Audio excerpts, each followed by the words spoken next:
what will make you happy at the end of the year? Oh, man. Surviving the 10 races Tony set out for you? Oh, gosh, yeah. He picked a couple of doozies, didn't he? Just finishing those 10 races would be great. I believe he was giggling the whole time he was selecting those. He's like, hee, Darlington, hee, Dover, Atlanta. It's going to be about finishing those 10 races, and then in the Nationwide Series, it's going to be about running up front more, Right. Hopefully it transitions from being, top 10s to top 5s, and then once you get into the top 5, then, anything can happen. And, I'd really like to win. I mean, I really would. I think that would make me very happy this year because I'm really excited about my decision. I'm ready. I'm ready to go. I'm ready for the season, which I never thought I'd say after only having about 2 months off. But I am, and I think that tells me that I've made the right decision. So excited. And much more equipped for success, you could argue, in the Nationwide Series because of the experience you had last year. You kind of know what to expect this year. You kind of know what you have going in. Well, it's always nice to have a little bit of experience. I think that, coming into the series without those 24 or 25 races that I did previously, of course it would make it more difficult.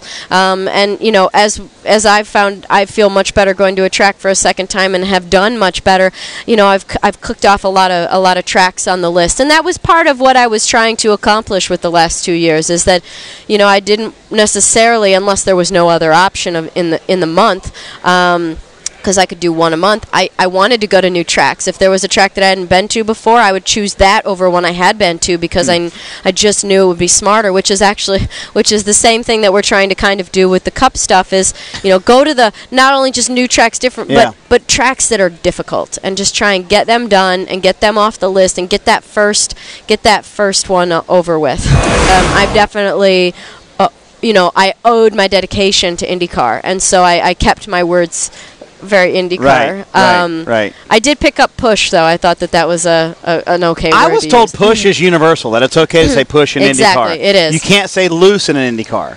That's oversteer, right? Yeah, that's oversteer. You can say loose. You can say, holy crap, I'm loose. Yeah, right. But, you just like a little bit of oversteer right at the exit or something like that. Just don't give them that pushing like a dump truck. That used to drive me nuts. It's like I don't know how a dump truck pushes. So. I think that some of the words we used to laugh at that people would say would be like, squirrely. Yeah, right. Okay. Car's all squirrely. Yeah. Speaking of all squirrely, one of the bigger moments of the testing in January was when you had your owner teammate a little squirrely in the middle of the back straightaway. My absolute fear. Don't wreck the boss. Yeah.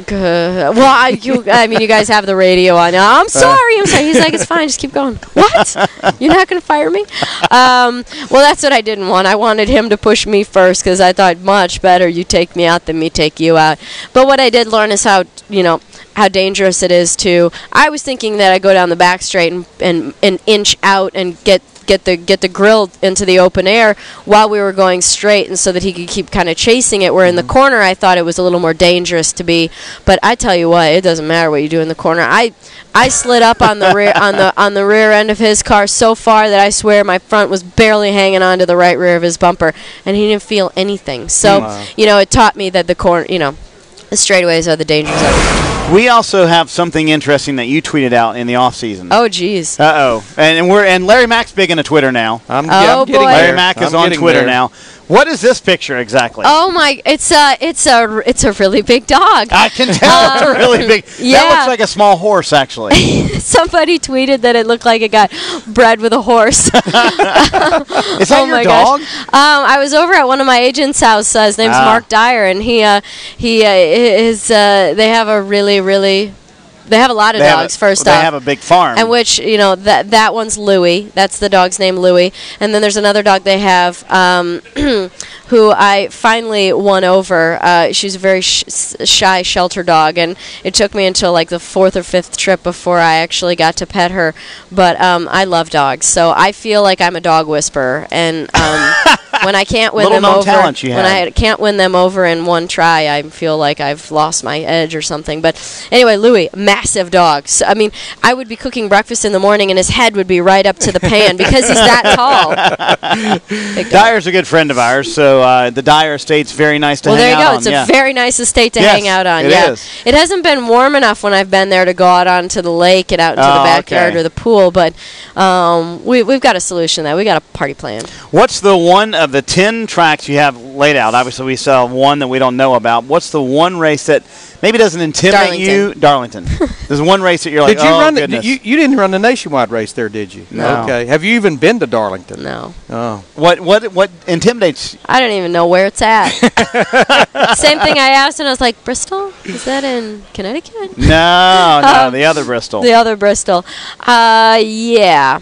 People have told me that it would even be helpful for me to take a road car around there for a while. So sure. Yep. Anyway, when people tell you those kinds of things, I'm preparing for the worst with hopes for the best.